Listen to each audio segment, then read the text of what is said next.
COIN, Community-Oriented Integration Network, is a network of friends, people of experience, who explore how to develop local communities for health, compassionate communities.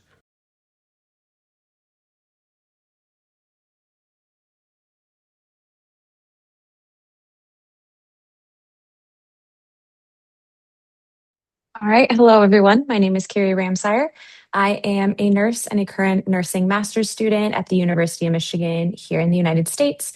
I work with Laura, and I'm very interested in potentially studying it as a PhD student at King's College. So I've been talking with Laura about that. She invited me to this meeting to observe and kind of get used to and be introduced to the UK system. I'm very curious what you guys are discussing about because I do have a history in the emergency department and in just the US healthcare system. And it's obviously very different and needs a lot of work. Okay, we've been working for years on the science of creating a hopeful community around any everyday situation, not merely reinventing different kind of compartments. And we've got a whole load of papers that are inside this embryo book or curriculum or whatever we call it, that we are going to very soon publish. Yep. Good evening, everybody. I'm David Morris. I haven't been very energetically involved in the recent work of COIN, but I have been involved in it on and off since the very beginning. I'm Emeritus Professor of Mental Health and Community at the University of Lancashire. But so I'm very interested in communities and have been for many a long year, and how we can model approaches to community engagement that are topical and effective, really, against sometimes it's felt like all the odds. But I think COIN points a direction of travel which is important. I mean, I think the synopsis paper that you sent out is certainly very comprehensive and sort of systematic, and it covers the ground very nicely, I think. On one level, we're wanting to influence the way people think generally, all citizens. But then more specifically, we're thinking about thinkers, educationalists, practitioners that relate to health and social care, including research and development universities, and even more focused than that on those who are leading the neighbourhoods in the UK. These are areas of 50,000 population where people are expected to collaborate for health and care. Does that feel right to you, David? It feels right to me, as it's always felt right. But I also see around me the increasing instrumentalization of so many of the systems that whose people we want to engage in this debate. So the Bevan Commission is the independent think tank for health and care in Wales, made up of 24 commissioners who are drawn from all over the UK, or internationally. We've got Tom Berwick as well and Michael Marmot, who give their time freely. But it's how do we bring this together in a way that is feasible and practical to change the system and the thinking behind it? That's our real challenge. Literally just speaking to Camilla on the way back, this afternoon, we pulled together a group. We invited a group of not just general practitioners, but people from policy, people from grassroots, people who had an interest in making a difference in primary and community care. And this is a first meeting, an informal meeting, to firstly share the context, because the political context in Wales has shifted significantly, but also the environment and some of the issues and priorities of the new government, including one of which is to invest over the coming years 0.5% increase in primary care to try and rebalance that significant focus on acute care. So there's some interesting opportunities there for us here. But there's also some, what I would call, very traditional thinking. And it's that changing in mindsets that I think is one of the most difficult things to do. We can see where people, so we have, for instance, this new initiative called Community by Design, but I would argue it's about as close to community as I don't know, flying to the moon. It's got three themes: one, taking things out into the community; two, chronic conditions; and three, prevention. Now, it doesn't start with people and what their needs are and what. So today was about listening to people, mainly GPs, but also others, about where they were coming from on this and where the opportunities could lie for us to build on and learn together. Because we understand there are pockets of good practice and really innovative practice, but are not shared or adopted across Wales. We also know that the incentives for measuring impact, whether it's outcome measures, whether it's performance measures, are not, shall I say, are not aligned to the thinking that we're talking about here. So therefore, our health boards will think more and more in acute care and therefore more and more in waiting times. So how do we rebalance the environment that sits around it to incentivize not only the changes in resource, but also the changes in practice? But to do that, we have to change thinking. And until you can really kind of get people behind understanding what this is and what it isn't, I think that's one of our real challenges. But we will be writing up what we took away from this morning. We have Camilla's Hawthorne's opinion piece as well to draw on, and we will be taking that to the commission. So the and also you a native of Pontypridd, which of course is just a spit. Go on. Yeah, absolutely. As was our previous chair who set up the commission. It was we're now chaired by Baroness Laura Finlay. Prior to that, it was Samantha Aylward, who was a Merthyr boy through and through and believed wholeheartedly in the biopsychosocial model of health and care. You know, it's taken years to get people to even think about it, let alone say it. And how do we help translate that into what happens at the grassroots level? And I just think also that public engagement, how do you do that in a way that's positive and constructive rather than destructive and negative? And I think we've got some challenges, but also some real opportunities out there, because if you think of the political context, it's very often the patient stories or the public that will change things and influence political thinking and domains. So there's a lot to think through this, but I would say one of our biggest barriers is this very traditional mindset and thinking by officials, civil servants, and also people in the system who just want to keep doing the same. Our philosophy and belief is challenge, change, and champion.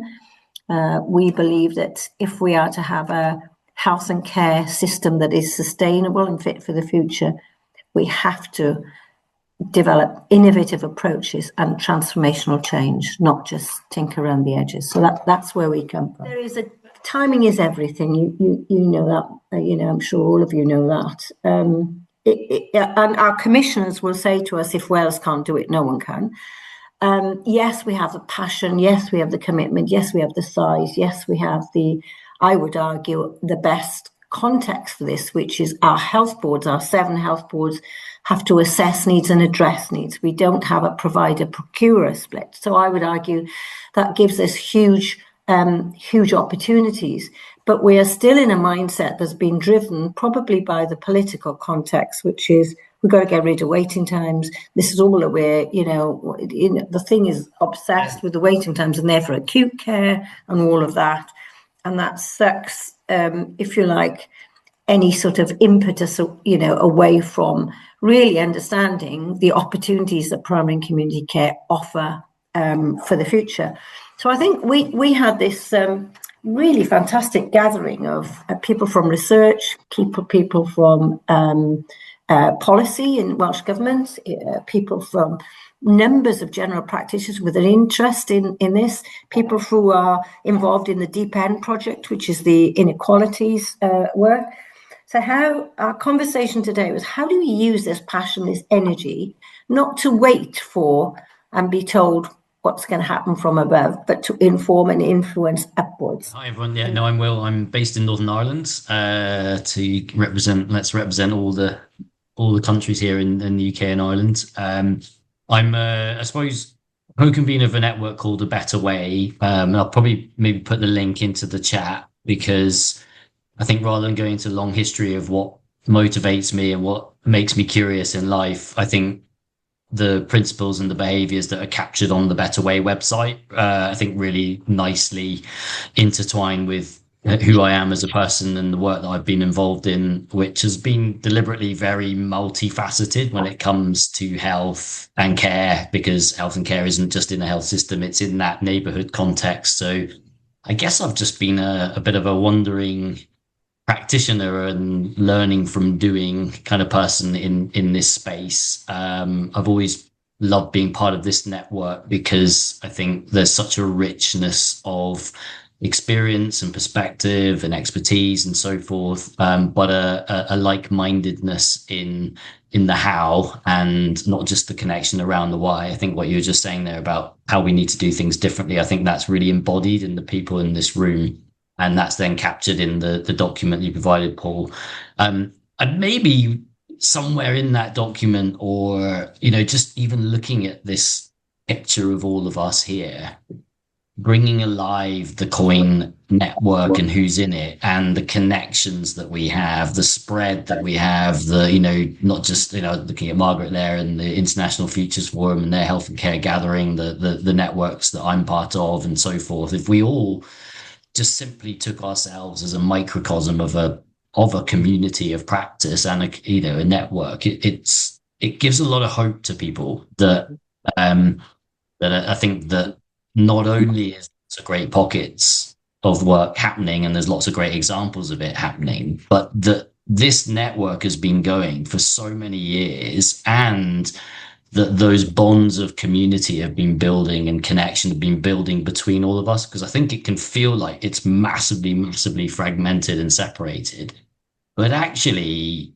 it's a lot. I'm listening to Joanna Macy's book, Active Hope, at the moment, and actually, when you look at the action and the I suppose reframing what this group is all doing individually and collectively, it's a powerful beacon of active hope for others to see that. It's not, we're not starting from scratch, not only in the individual practice, but in the sort of movement building part of it. So I think that would be my only addition to it, is somehow capturing the journey of this network, bonds that we've been making, and the connections between all the people who have written in, or contributed to it, as well as the wider network who've contributed into that. I don't know, there's something about bringing that forward for me. Will, do you sense in Northern Ireland an appetite to dig deeper into this question, the one that Helen's raised about? Massive. I think this is, I think it's at the, not just the forefront of policy. I meet, in lots of different groups with, I think, people who are yearning, and I use that term quite deliberately, actually, from, who are really seeking something different. You've got this sort of great, I'm going to use the active term, hope words, but it is a sort of unraveling of the current system. We cannot keep going on as we are. And that's very, very apparent. So if the people who are most active and already up for this have moved beyond the sort of grieving phase for the old system, they're actually very, very active now in building the new. And I think it's about how we create a mechanism for those people to latch on to places like this and realize that we're not alone. So there's lots of really amazing pockets of people that I'm meeting who are just exactly like this group, already motivated, very up for it. The policy framework is there. It's all about neighborhoods, it's all about shifting left, it's all about, changing the way we do things. So there's nothing different in Wales than it is in Northern Ireland. I think people just find it really hard to kind of let go of the way we've always done things, and to bring in things like creativity and, thinking outside the body. It's just a sort of deconditioning process for an awful lot of people that's quite quite hard. Paul, what an incredible evening it is to be here. It's wonderful to see the familiar faces and some new ones. And I completely concur with what I've heard already. For those who don't know me, my background is in public health. I was a director of public health at NHS 5 for some years, and in that time was learning with International Futures Forum. And I wrote a pamphlet in, I think, 2009 called Costing an Arm and a Leg, a plea for fresh thinking to avoid the slow decline and eventual collapse of the NHS. So I sort of set out some while back to try and introduce this fresh thinking that IFF has been pioneering for the best part of 25 years, and brought it into my own local system until 2018 when I left in order to try and do more of this work across the UK. I also have links elsewhere. Peter, were we on the same call at Commonweal on Sunday evening, hearing Michael Lerner by any chance? Was it the same, Peter? Yes, it certainly was, Hannah. I didn't know you were Yeah, there. well, we were on that call. So Commonweal is something of an inspiration, an incredible retreat center on the west coast of California. And Michael Lerner, its founder, talks about healing as a journey towards wholeness. And I've started to use this word healing much more because I think for whatever reason, it seems to have been marginalized by the medical world that we've all grown up in.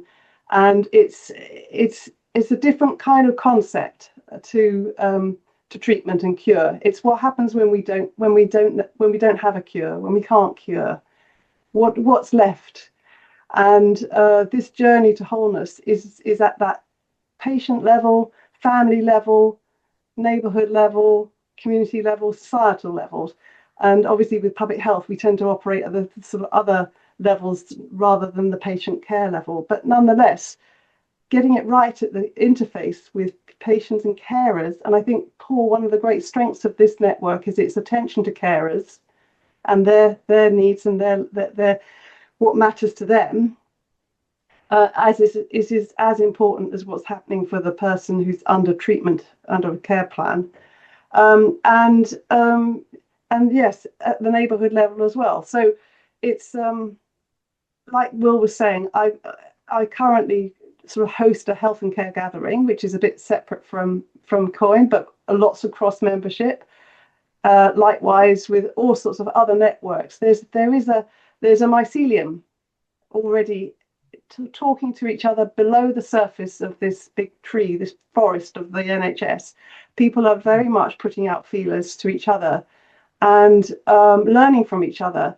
And if there's one thing that IFF is trying to do is be a place where we can be more courageous in taking those steps. We can be a bit bolder. Well, Scotland has had a rather interesting non-political transition, but nonetheless a rather big wake-up call for complacency in recent weeks. And again, very much the same appetite that you're picking up from the other countries of needing to think differently. Our chief medical officer has for many years been championing on the back of previous work, the notions around realistic medicine.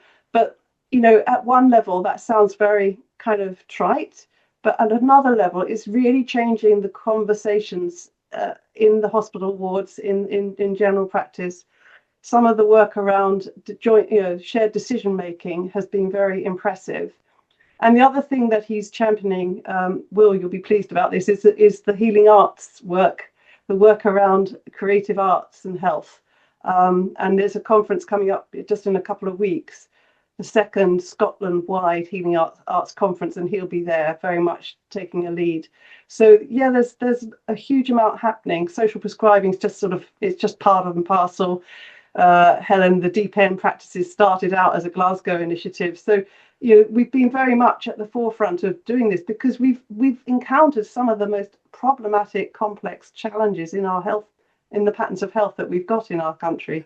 After your paper, which introduces the idea that the world has changed so much in the last 50 years, or since the NHS was born, certainly, that change is absolutely inevitable in any case. So let's remind that it's not as though they got it wrong then. They got it right then, but the times have changed and we need a new right. And if we can argue that theoretically, politically, practically, we're on a real winner, especially since I don't want to be rude to my own profession, but, I don't think doctors are the very best at understanding some of this. Supporters. The next paper was by Nigel Crisp, who's a crossbencher in the House of Lords and former chief executive of the NHS, spent a lot of time in Africa doing voluntary work. And he sent me a lovely text yesterday saying that he's definitely with us, but can't be with us tonight. He's writing another book to follow up from his book called Health is Made at Home, Hospitals are for repairs, and he will be building on the work that COIN and referring to the work that COIN is doing. John, I'm a GP in South London and teach ethics and various other things. Yeah, Linda and I and Sanjeev Ahluwalia contributed a chapter to the Whatever It Is, as you've described it, on linking up tertiary education a bit better with the communities within which it's nested.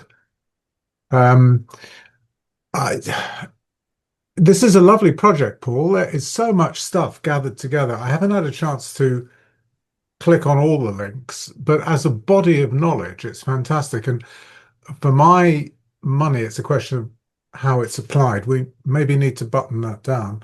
Somebody mentioned mycelia earlier on. School biology. Mycelia are fungal and nuclei spread all over the place without cell walls between them, if I remember it correctly.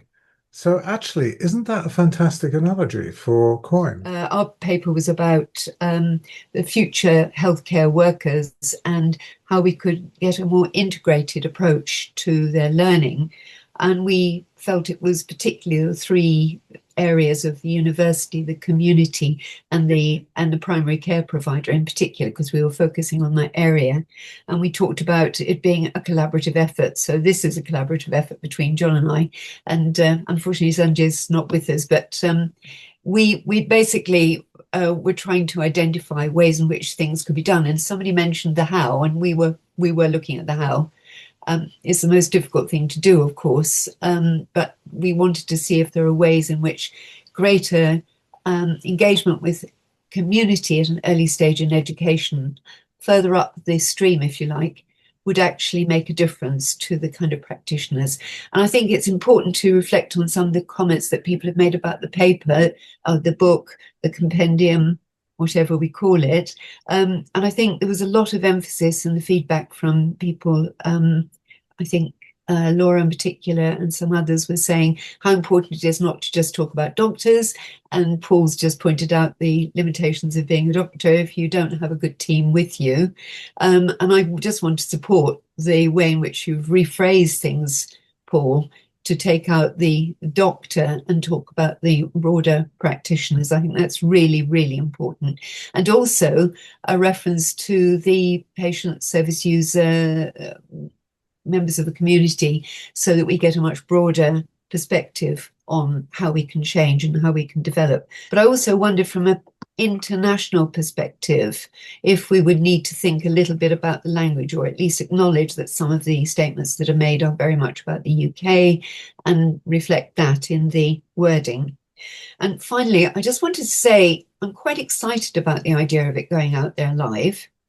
And I'd really love it if we could make it an ongoing mycelium, so that more would connect and some others could contribute. And we've got people on tonight that could probably make great contribution to the book. And there'll be others who might join on at stages further down the line. So I wonder if there's a way we could make it a truly integrated approach where we could actually have people adding papers so that it continually evolves and develops. You didn't mention that Sanjeev, of course, is the Dean of Medical Education in Anglia Ruskin University, and he is actively looking about how to apply these principles in reform of the medical school curriculum. Yes, that's a really good point, actually. And that's what our paper focused on. We gave examples of how you can do this and how it is being done. I talked about some other examples, a little bit more historic, working in other parts of the country, in Sheffield and other areas, where you can actually work with the various providers and bring in the patient and the voice of the patient to actually change practice. I was born in London in 1949, so I have been with the National Health Service from the beginning in some sense, and have been a friend of Paul's for, oh, I don't know how long now. I was so honored to have David Peters join as an author.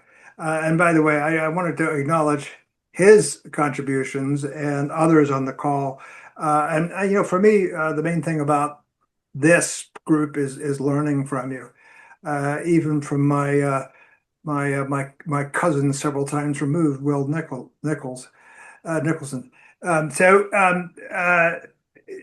Our paper was about a polycrisis, creating communities and I think that's a point I'll make just briefly. We have to acknowledge we are in a form of crisis, whether it's the crisis it's a polycrisis because there's not only a crisis in healthcare, it's a crisis in everything. And quite frankly, I think the world is going to get a taste of how rapidly it's going to get worse when the Super El Nino begins to affect things, let alone possibly the AMOC slowing further. So I do focus a lot on nature. And in fact, one of the recent, and my engagement is at a planetary health level. And I do want to, I appreciate Linda for kind of raising the perspective of how international we want to be. But, planetary health is groups all around the world. It's centered at my alma mater, Hopkins, and it's all about thinking about the health of planets, the big picture that Margaret mentioned that we have to take health. But the scale of that, and I'll make just one other comment, is we have to also think about our local places. And so I have a guest from Japan right now that I worked with for 10 years who's doing social prescribing in the arts. And we were just at a permaculture regenerative farm yesterday, which is part of our work on bioregionalism.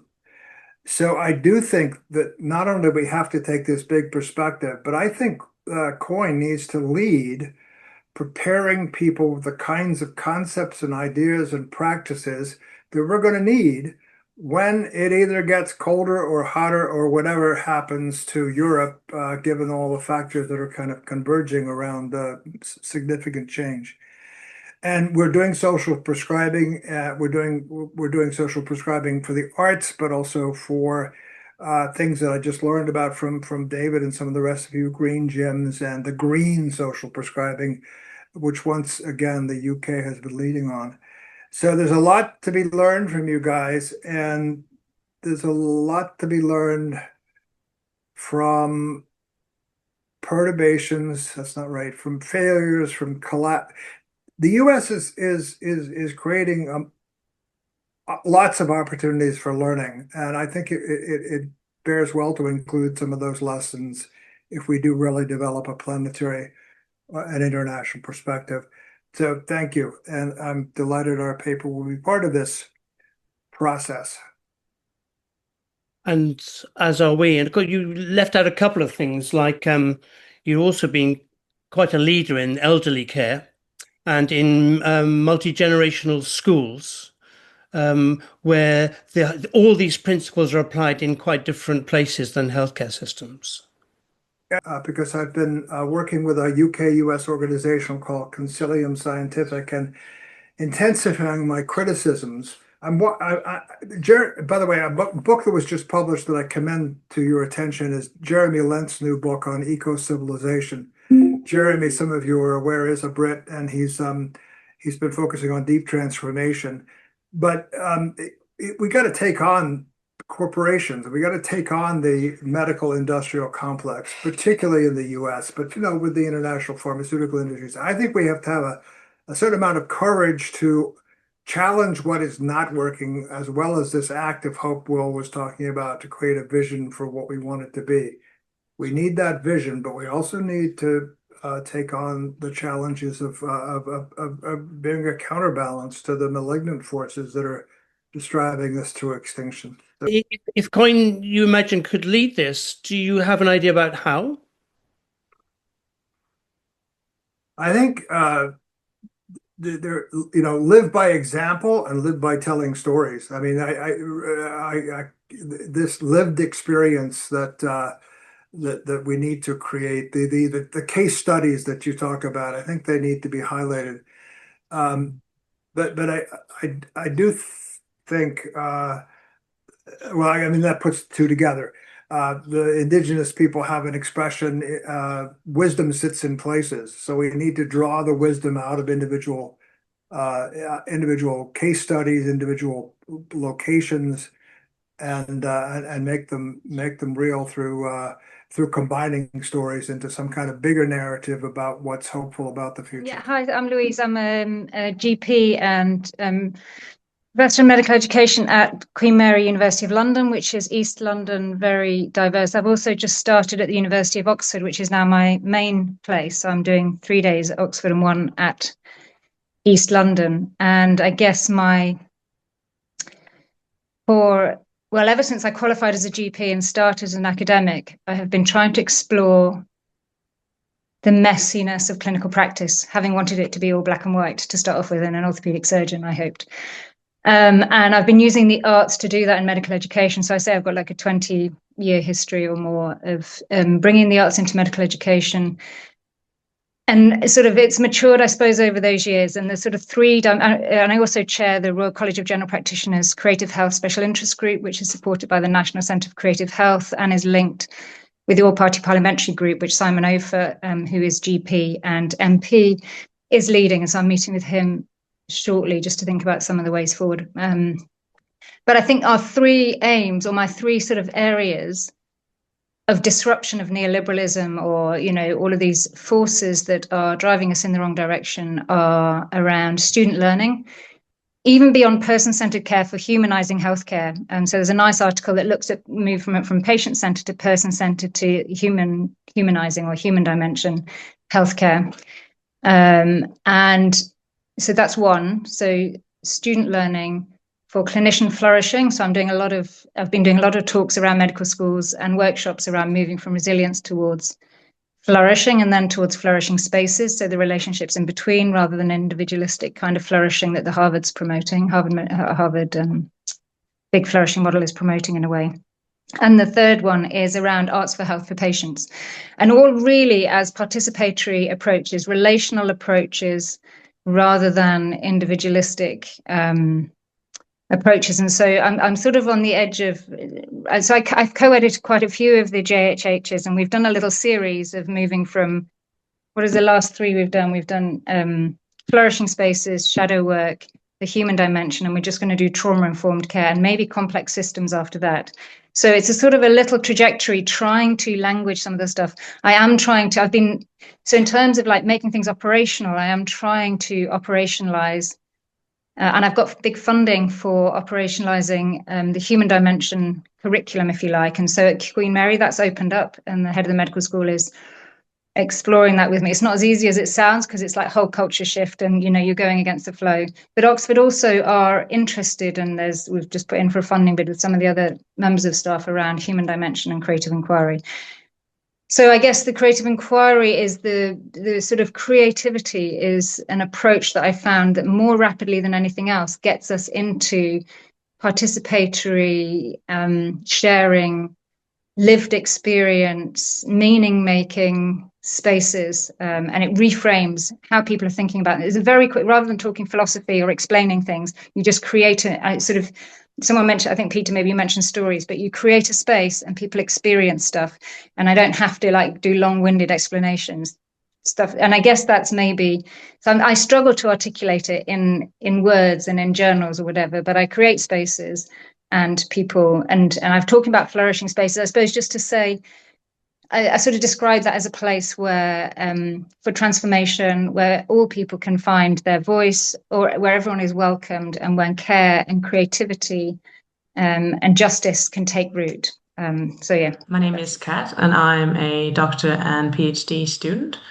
Now, I am from Denmark, where I'm enlisted at the University of Southern Denmark, but I'm currently collaborating with the academic research unit of self-care at Imperial, called SCAL. So I've worked predominantly with risk prediction communications to patients. It's something that's very close to my heart because I believe that numbers without context is not for people, it's for calculators. So I spent the last week or so getting really inspired at the bi-yearly Nordic Congress for General Practice, where I got to meet a lot of exciting people talking about sustainability, the sort of future of healthcare. And I've been thinking that I think COIN is ready for promoting themselves through Congress, to reaching out to sort of further our network. So I think it was Helen I was hearing speak about Wales, and PCC has done some significant work in Wales with the Welsh clusters, and we have been working there now for 10 years, and the support that small local projects have received has been definitely, I don't really want to say better, but it has been better than what we have seen in England a number of times. And I can remember seeing many small projects getting off the ground, lots of enthusiasm, lots of engagement with local people, local patients, carers, really enthusiastic clinicians. Pilots is where it gets to, though, unfortunately, and there's not often much sustainable funding. And I think that reflection is certainly what we're seeing now in England as well, that it's the funding shift would really enable this to happen. It's almost frustrating that that left shift is taking so much time to come. But for report compendium, fantastic. I would really like to be able to socialise it with more people. And as you know, we have run a number of blogs through our communication mechanisms. PCC also runs NHS networks. We are mailing out to 25,000 people a week on that. And I know when we have used it to promote COIN work, you've then had more people come to join the COIN network. So I'm quite keen that we perhaps continue and try to get, even if it's a small bit of the compendium, out as another blog, just something to get interest. And I'm really sorry, I can't remember who said this, but someone talked about an iterative process to be able to try to get feedback. We could ask for that through networks. We could give, obviously, your contact details, the network contact details, encourage people to send things in. Whether it would work or not, I don't know, but it's certainly worth trying, and really happy to continue to push things out through PCC's publications as well, which goes to all primary care networks, practices, ICBs, etc. So I think I'm quite focused on, you've got a really good resource. COIN has got some excellent resources. Let's try to get this to spread and make it happen. I think, well, also, as Paul knows, but others probably don't, one of the areas of work that we do as PCC is we do run things like action learning sets. We've recently been commissioned by a GP training hub, just as an example, to run some, and the enthusiasm that you can get in those to think about doing things differently. I think the time's right to get the information out there. The constraining factor is almost the policy speak of needing to do things at bigger scale, A&E demand, waiting times, etc., being seen as for big ticket, almost important items. But actually at ground level, there's more enthusiasm. It's how you marry up the ideas and getting people willing to take that forward and almost take the risk that it's going against the policy line of that focus on almost acute.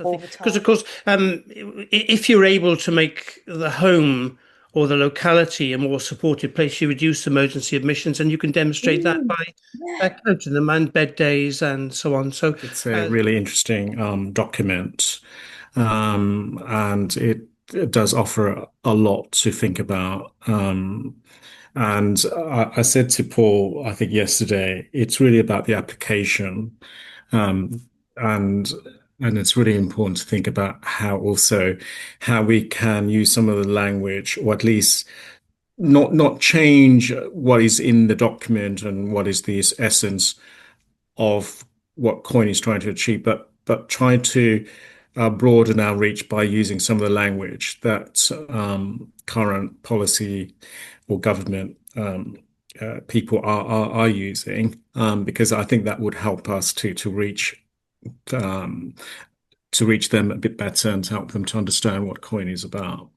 even though the processes are quite fundamental. From my perspective, I'm a qualified social worker. I've been in social care and been in local government for some time. So I come from a much more of a social care rather than a primary care perspective.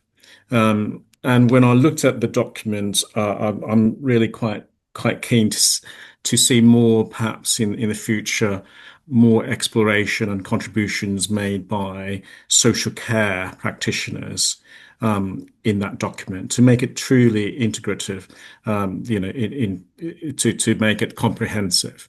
So that's something that I would be keen to keen to see the development of. Now in Brent. Brent is very much like many other local authorities. We've got the same kind of social care pressures.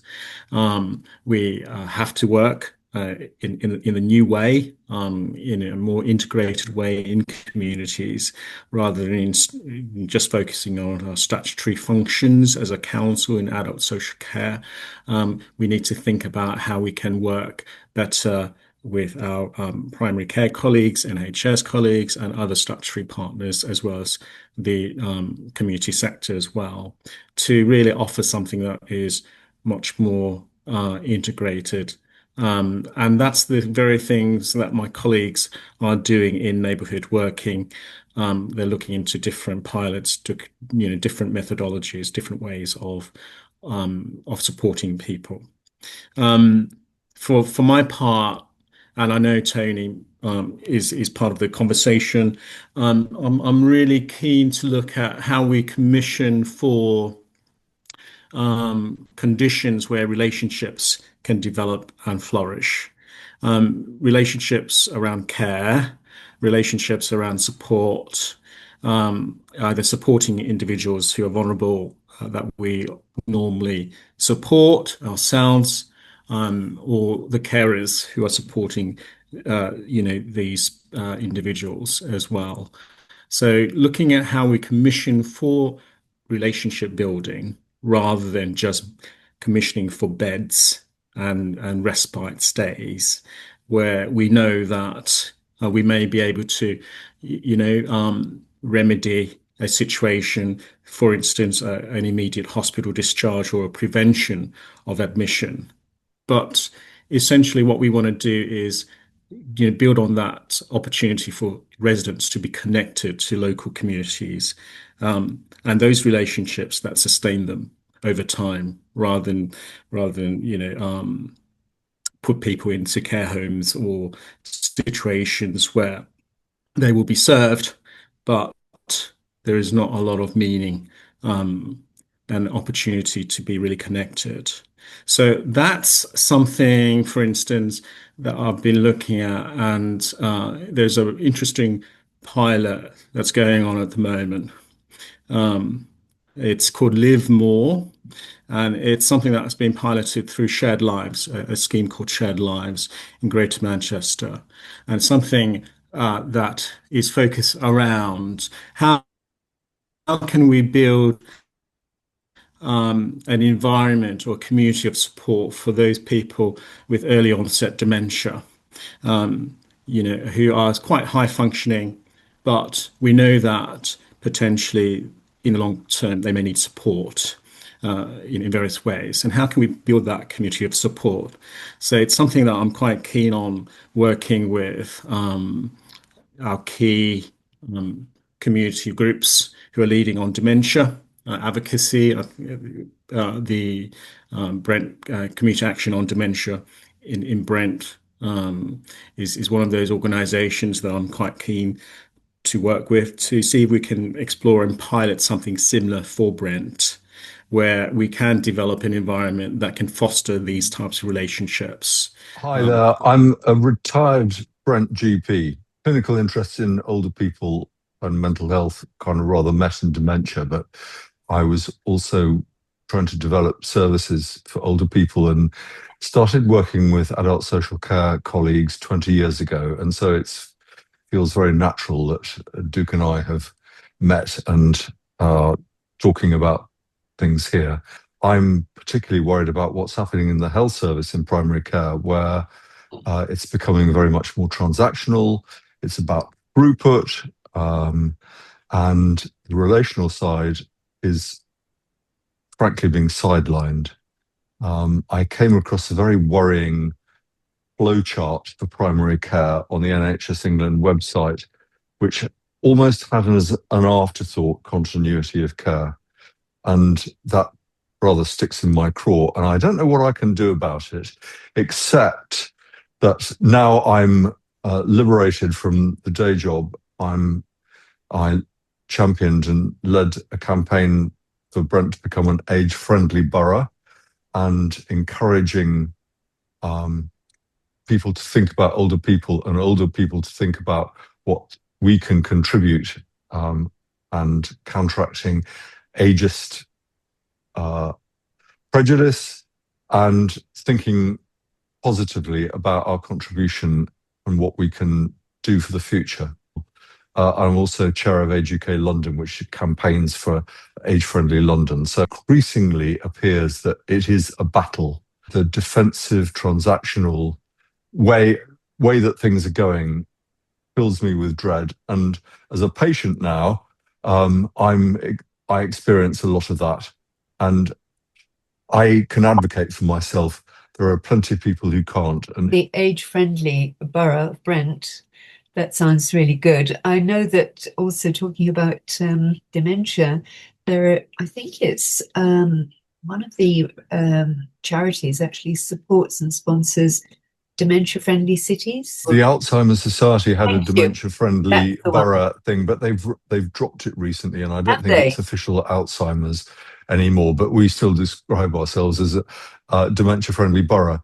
And had Brent have done brilliantly, there are more dementia cafes in Brent than anywhere else, despite recent inevitable funding crises. I guess that there's a few sort of themes kind of coming out in my head, or kind of points. So one is this slight kind of tension to the extent to which we want to kind of lean into some of the existing kind of policy conversation to kind of get traction, or because neighbourhoods are topical, healthy communities are very topical, or slightly challenge it because 50,000 people is not a neighbourhood in my book that I recognise, and actually when you look at some of the neighbourhood health centres, they seem to largely focus on the NHS talking to other bits of the NHS and not anyone else. So there's what do you use to get traction and what do you push against because we think it's fundamentally wrong?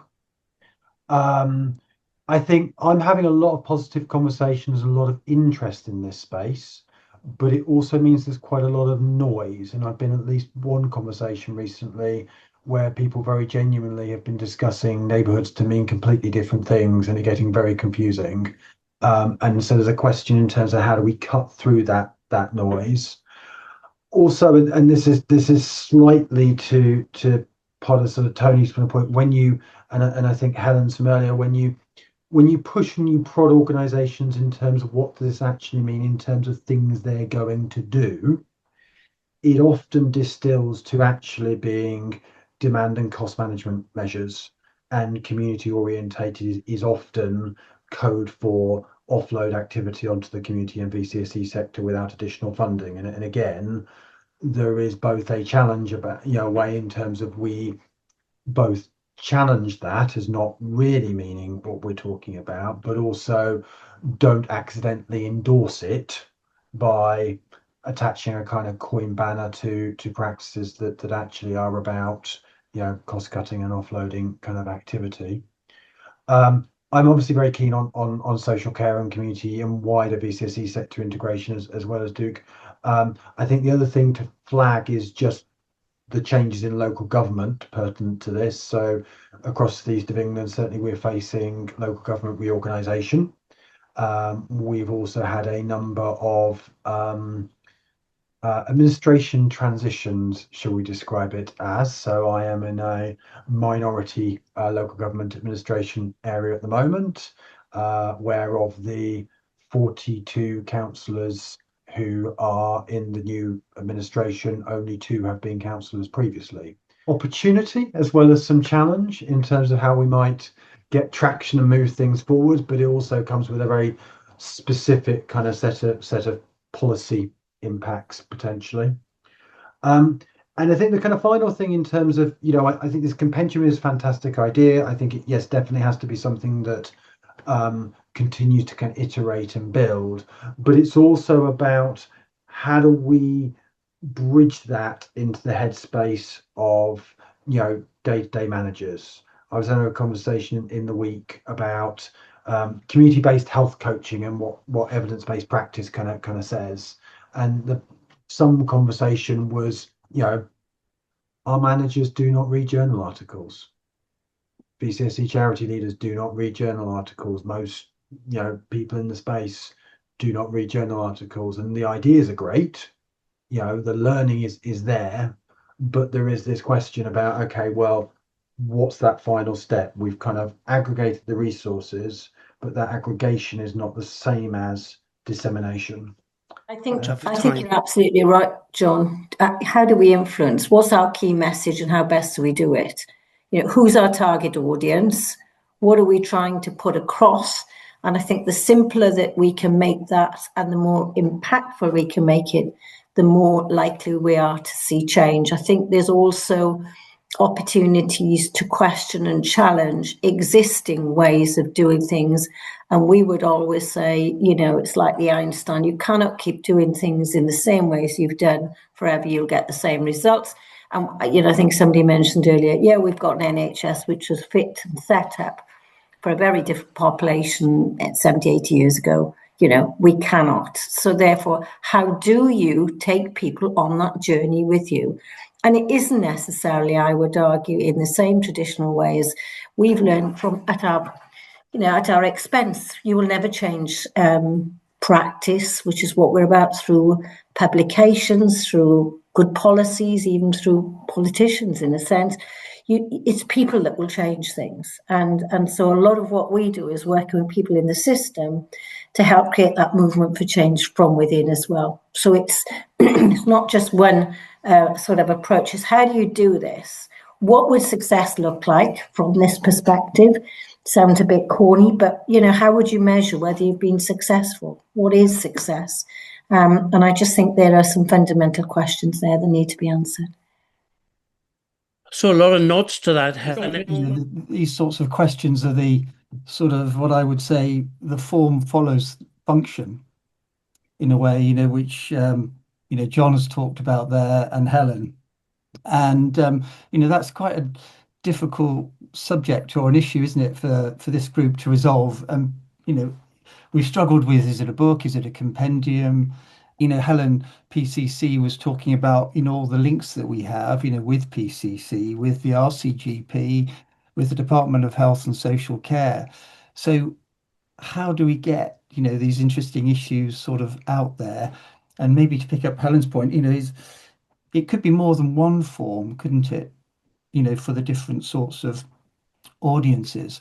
One of the things that struck me, you know, on the BBC, on the website, you know, you get someone doing, you know, if you click onto something on the website, you know, about the Middle East, it turns into a kind of a little film or a little run through of an article. It's not just an article, but it's a sort of, you know, Jeremy Bowen or something, and he works his way through almost like a mixture of film and sort of commentary based on an article.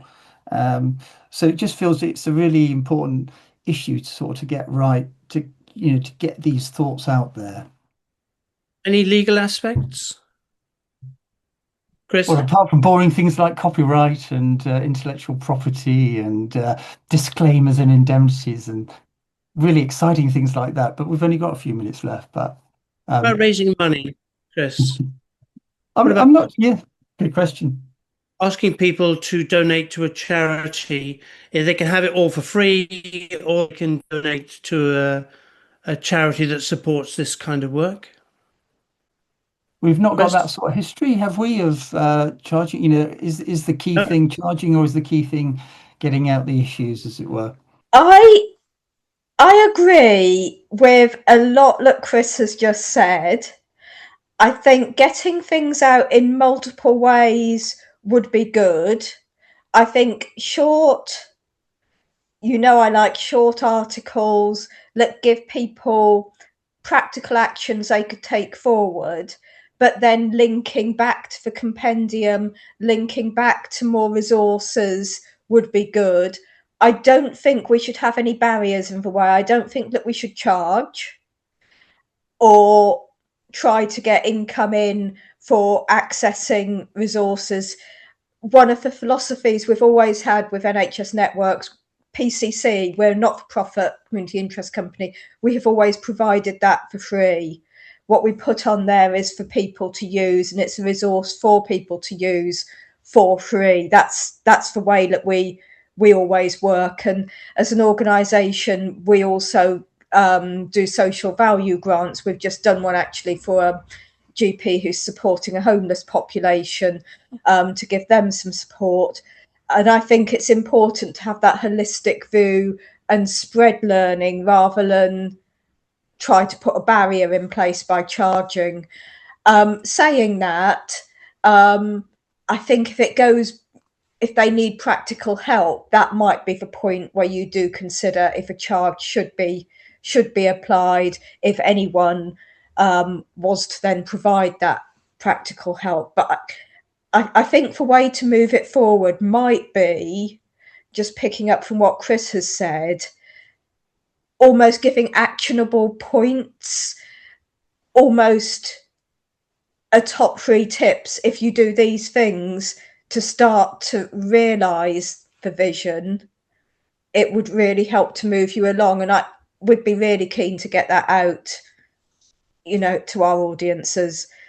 So I just wonder if that's worth considering. Sorry, Louise has just left, but she's actually endorsed that perspective. It's interesting because she was one of the people who previously suggested it could be a book, but she's actually reinforcing the benefits of the sort of thing that Helen's describing, where we should do short, descriptive, almost diagrammatical key points type of things emerging from the papers, leading back to them, of course, but emerging from them. So I'm listening from afar, but I'm looking at a group of 25, 30 people who've come up and worked so hard on distilling fantastic message, fantastic concepts.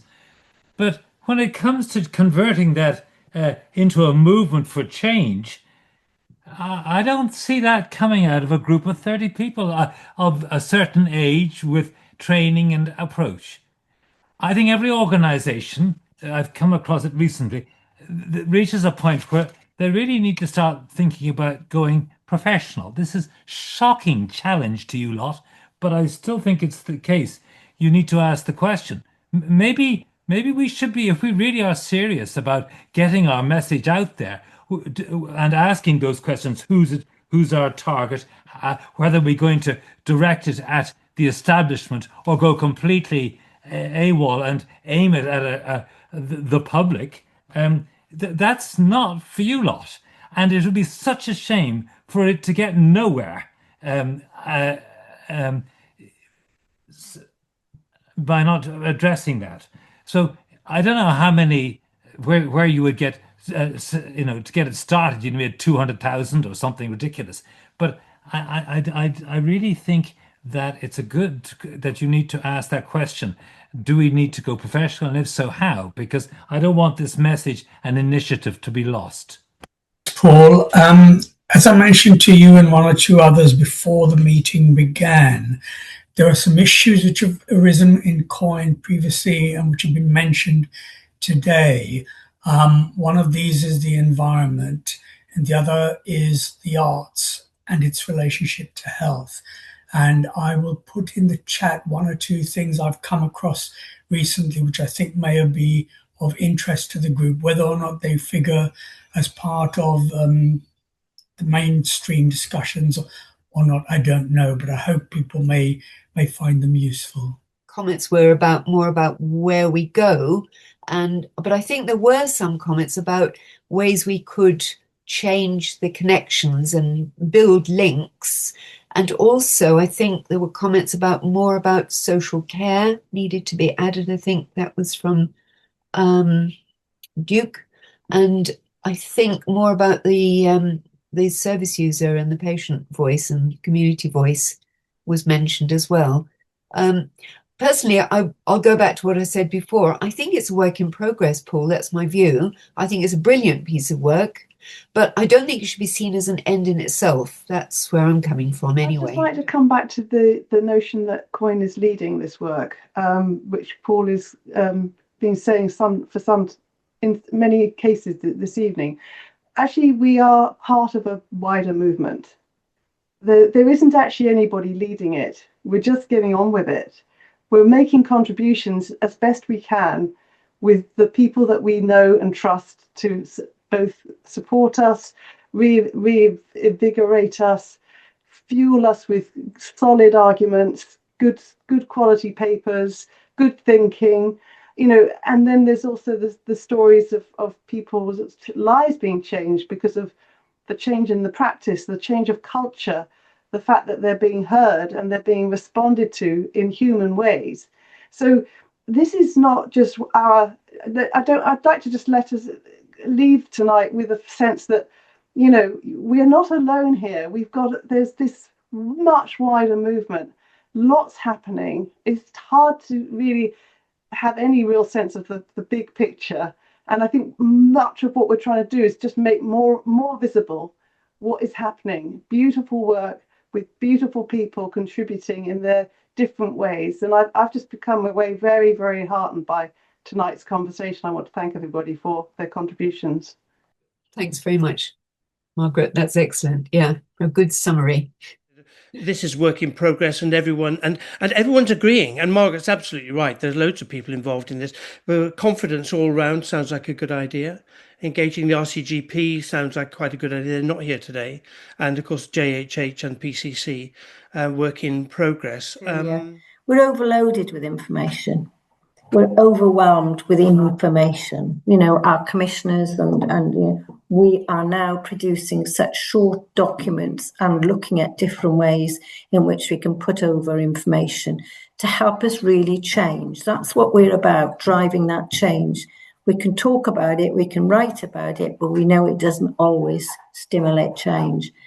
And I think for me, the big opportunity that is here is being slightly missed is how do we engage the public in this as part of here we are all professionals. How can we use public and patient stories to really illustrate what it is we are trying to put across? They can be very powerful. They can influence policy thinking. And I think we need to be certainly listening to that patient engagement and voice. And I would wholeheartedly agree with the integration across social care. We've got to think laterally, we've got to think in different ways. We've got to think outside the box. What's industry's role with this? What's other people? What can they play? What's their part to play in this?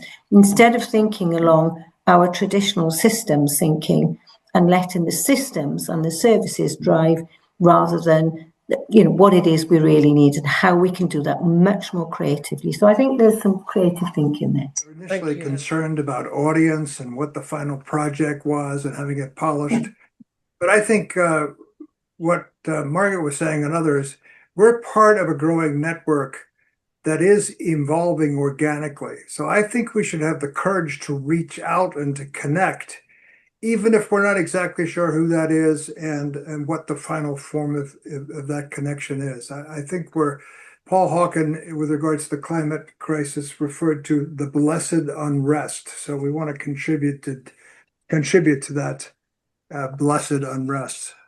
On that lovely point, I don't see any other urgent hands up. We will close this part and have another 10 or so minutes for anyone who wants to stay, but particularly the core team, to sort of think about how where we go from here. We will be meeting on June the 30th, having two meetings in June because we pushed the last month's one in May because of the school half term. I want to thank everyone for these fantastic contributions. It seemed to me that nothing really duplicated anything else. Everyone added new things, but built on other things. And what a great bunch of people it is that can do that. So thank you very, very much. We'll all be speaking to each other soon.